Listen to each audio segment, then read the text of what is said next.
एकत्रित शक्ती परत आल्यामुळं आणि सरकार आपल्या विचाराचं आल्यामुळं लँडस्लाइड विक्ट्री ही महाराष्ट्रात महायुतीची झाल्यामुळं काम करण्यास अडथळा येणार नाही.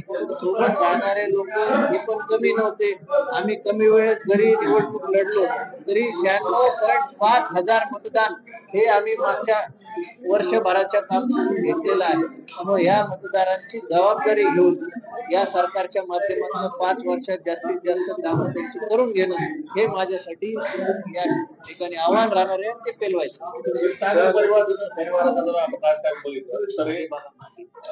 सर्वसमावेशक राहिलेलं आहे. सगळ्या जाती धर्माला सोबत राजकारण कुठल्या तरी एका वेगळ्या पक्षासोबत युती झाल्यामुळे याचा फटका तुम्हाला बसला असं अगदी बरोबर आहे. त्याचा फटका नक्कीच बसला.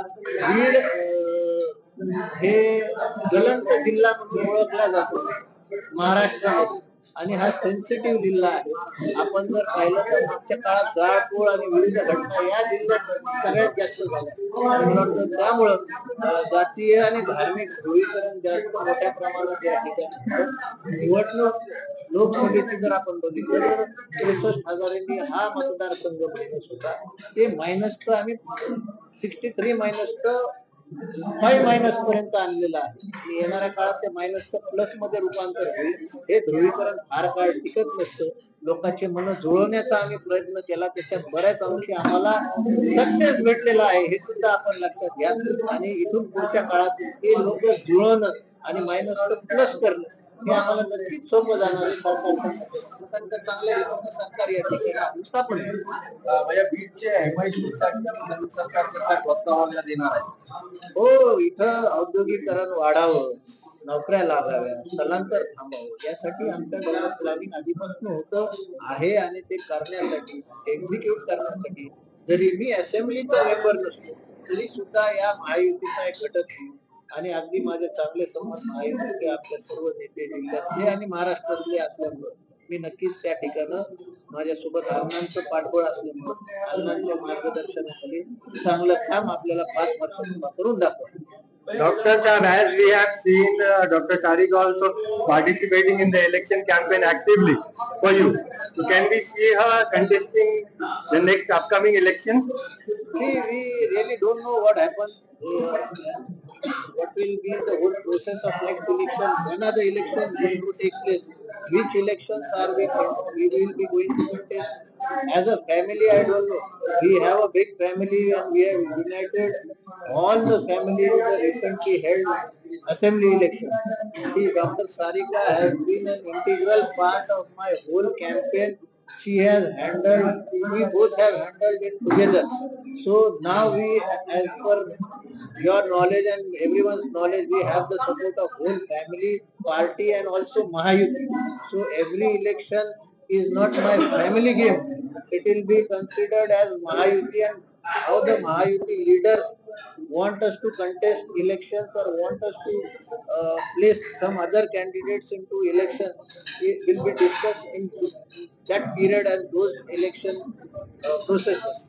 So what message did you get from Mr. Ajit Pawar when you meet him the very next day of the election? No, he had called me up. We were in talks on telephone also. He had recently he has held meeting of all the contestants of assembly, and whatever discussion we have had was very positive with all the leaders of my party, and they will be very much supportive because they also know that within short time span we have reached a milestone here, and it was a marginal loss. So, and Mahayuti government is in central government also, and also Maharashtra. They have a landslide majority here. So whatever development work I wish to do for my constituency will be supported by my party and also Mahayuti. विधानसभा निवडणुकीमध्ये अग्निशंका पराभव झालेला आहे तुमचा. मात्र आगामी अजून काही स्थानिक स्वराज्य संस्थेच्या निवडणुका आहेत. याच निवडणुकीमध्ये डॉनचं पुष्पाला उत्तर कसं असणार? अगदी आता डॉन पुष्पाच्या ह्याच्यात मी काय बोलत नाही. त्या सगळ्या उपमा ज्या दिल्यात त्या पब्लिकनी दिल्यात किंवा कार्यकर्त्यांनी दिल्यात, आणि तुमच्यासारखे जे पत्रकार आहात तुम्हाला अशा गोष्टी या उपमा फार आवडतात. पण नक्कीच उत्तर चांगल्या रीतीने देऊ, कारण का आपण जर पाहिलं तर विद्यमान आमदार जे आहेत आणि नवनिर्वाचित आमदार जे झाले त्यांचा मी आज प्रथम तर त्यांना शुभेच्छा देतो.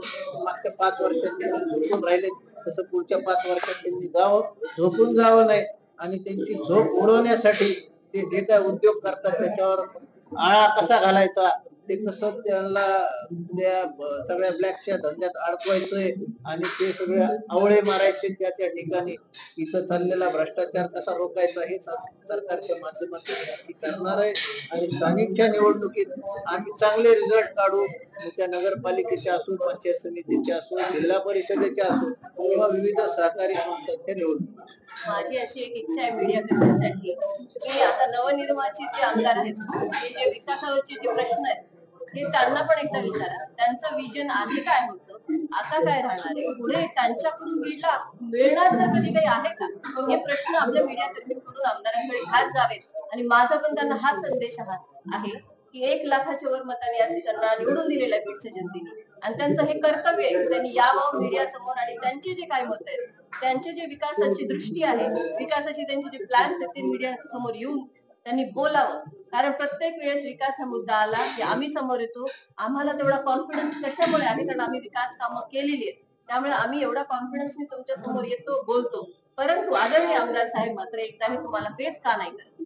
आणि हे जेव्हा तुम्ही मीडियामधून लोकांपर्यंत ह्या गोष्टी पोहोचवाल की जो लोकप्रतिनिधी आज काहीही न करता निवडून तुम्ही दिलात आणि त्याचं खरं रूप तुमच्या माध्यमातून जर लोकांसमोर आलं तर ही मीडियाकडूनही लोकांची थोडीशी डोळे उघडणी असं म्हणता येईल हे व्हायला पाहिजे आपल्याला. मला वाटतंय स्थानिक लोकप्रतिनिधी निवडून आल्यावर त्यांनी काय काय मागच्या 5 वर्षात विकास केलेला आहे, काय कामं केले हे त्यांना तुम्ही सुद्धा विचारायला पाहिजे. आणि निवडून आल्यावर येणाऱ्या 5 वर्षात त्यांचा काय विकासाचा प्लॅन आहे हा सुद्धा येऊ द्या ना. जसं आम्ही 10 योजना इथं तोंडपाठ तुम्हाला सांगून दाखवतो वारंवार, अशा प्रकारे किमान 4 योजना त्यांनी काय केल्यात किंवा काय त्यांना करायचे ते त्यांच्या तोंडून येऊ द्या ना एकदा.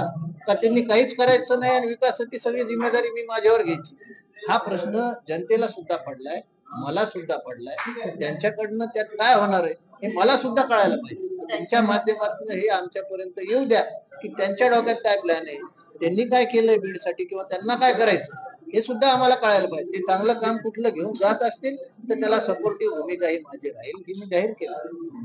सोप्या पद्धतीने इलेक्शन त्यांच्याकडून लढले जातात आणि जिंकले पण जातात. तर हे मुद्दे आपण लक्षात घ्यावे. कुठल्या मुद्द्यावर इलेक्शन ते आणतात शेवटी फक्त 1 महिना 2 महिना ते ऍक्टिव्ह दिसले इलेक्शनच्या आधी, हे सगळ्यांनी मान्य करायला पाहिजे. या 1-2 महिन्याच्या ऍक्टिव्हिटी मध्ये त्यांनी कुठले मुद्दे घेतले, जनतेसमोर काय केलं आणि जिंकले इलेक्शन, त्यांना विचारलं. ठीक आहे.